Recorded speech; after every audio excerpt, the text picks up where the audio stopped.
అప్పుల బాధలు వెంటాడుతున్నాయా? అయితే 6 JVR వారి జాతిరత్నాలు ధరించండి. నల్గొండలో జరిగిన రూపారెడ్డి హత్య కేసుకి సంబంధించి ఇంకా హత్య జరిగి 4 రోజులు గడుస్తున్నా ఇంకా మిస్టరీ వీడలేదు అని చెప్పుకోవాలి.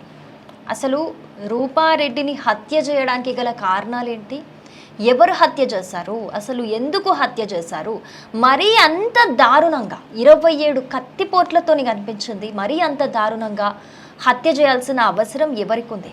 ఇది ఆర్థిక వ్యవహారాలకి సంబంధించిన ఇష్యూనా, లేకపోతే ఆవిడ నాగార్జున స్కూల్ డైరెక్టర్ కాబట్టి మరి దాంట్లో ఎవరికైనా ప్రిన్సిపల్గా ఉన్నారు కాబట్టి మరి దాంట్లో ఎవరితోనైనా ఇష్యూస్ ఉన్నాయా అనే కోణంలో అయితే దర్యాప్తు చేస్తున్నారు. అయితే ఇందులో ఒక అనుమానం అయితే వ్యక్తం చేస్తున్నారు పోలీసులు. అదేంటి అని అంటే నిందితులు వాడిన గ్లౌజెస్ ఏవైతే ఉన్నాయో అవి ఒక చింత చెట్టు తండా దగ్గర దొరకాయి అని చెప్పేసి పోలీసులు అయితే అనుమానం వ్యక్తం చేస్తున్నారు. అనంటే అవి నిందితులవి కావచ్చు అని చెప్పేసి అయితే అనుమానం అయితే వ్యక్తం చేస్తున్నారు. అలాగే ఒక సీసీటీవీ ఫుటేజ్ అనేది కూడా బయటికి రావడం జరిగింది రూపారెడ్డి ఇంటి దగ్గరకి సంబంధించి.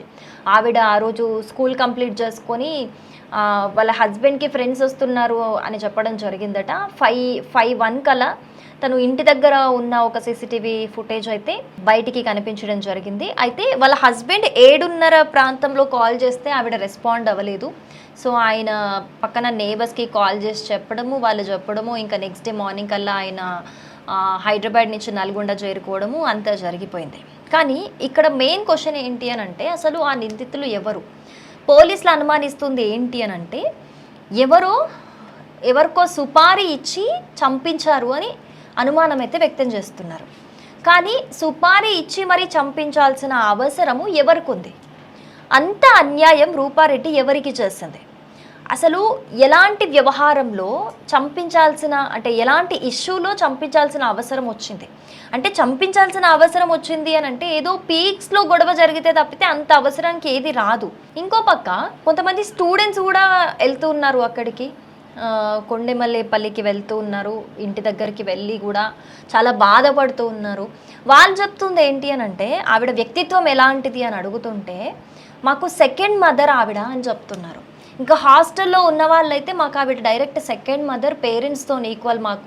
మాకు హాస్టల్లో ఏ ఇబ్బంది ఉన్నా కూడా వచ్చి యాక్షన్ తీసుకునే వాళ్ళు వెంటనే అని హాస్టల్లో ఉన్న వాళ్ళు చెప్తున్నారు. స్కూల్లో 1st to 10th క్లాస్ వరకు చదివిన వాళ్ళు కూడా నిజంగా ఆవిడ మాకు పేరెంట్స్తో ఈక్వల్, అంత ప్రేమగా చూసుకునే వాళ్ళు. మేము కొంతమంది 20-30 కిలోమీటర్స్ నుంచి వచ్చేవాళ్ళం, అయినా మాకు వ్యాన్ పంపించేవాళ్ళు ప్రతిరోజు కూడా. మాకు ఏ రోజు ఇబ్బంది జరగలేదు. మాకు ఏ ఇబ్బంది ఉన్నా కూడా వెంటనే ఆవిడ సాల్వ్ చేసేవారు. మాకు అసలు ప్రతి ఒక్కరిని ఈవెన్ పిల్లలతో కావచ్చు, పిల్లల పేరెంట్స్తో కావచ్చు, ఎవరితో కూడా ఆవిడ హార్ష్గా మాట్లాడే వ్యక్తే కాదు. చాలా బాగా మాట్లాడేవారు. అసలు పేరెంట్స్ అందరూ కూడా ఆవిడ ఉన్నారు అని అంటే ధైర్యంగా ఉండేవాళ్ళు. అంత మంచి ఆవిడ విషయంలో ఇలా ఒక మర్డర్ మిస్టరీ అనేది నిజంగా చాలా ఆశ్చర్యం వేస్తుంది మాకు. మేడంకి ఎవరితో గొడవలు కూడా లేవు. అలా ఉండే అంటే గొడవ పడే వ్యక్తిత్వం కూడా ఆవిడది కాదు అని చెప్తున్నారు. మరి అంత సాఫ్ట్ నేచర్ ఉన్న రూపారెడ్డికి ఎవరితో ఇష్యూస్ ఉంటాయి? మరీ చంపించాల్సిన అవసరం ఎవరికి ఉంటుంది? అది కూడా సుపారీ ఇచ్చి మరి చంపించాల్సిన అవసరం ఎవరికి ఉంటుంది? ఇందులో ఇంకొకటి, నిందితులు ఎంత చాకచక్యంగా ఒక మంచిగా ప్రీ ప్లాన్ వేసుకొని రెక్కి చేసి మరి మంచి ప్లాన్ వేసుకొని ఎలా చేశారంటే ఒక చిన్న క్లూ కూడా వదలలేదు. అంత పక్కడబందీగా ప్లాన్ చేశారు. చిన్న క్లూ కూడా వదలలేదు. అంత పక్కడబందీగా స్కెచ్ చేశారు.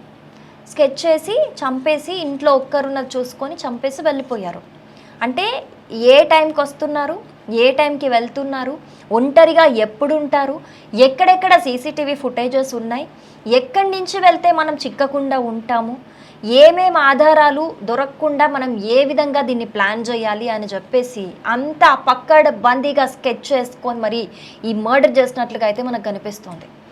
కానీ ఎటు తిరిగినా కూడా ఫైనల్గా అందరికీ మైండ్లో వచ్చే క్వశ్చన్ ఒకటే, 27 కత్తిపోట్లు పొడిచి మరి చంపాల్సినంత అవసరము ఎవరికి ఉంది?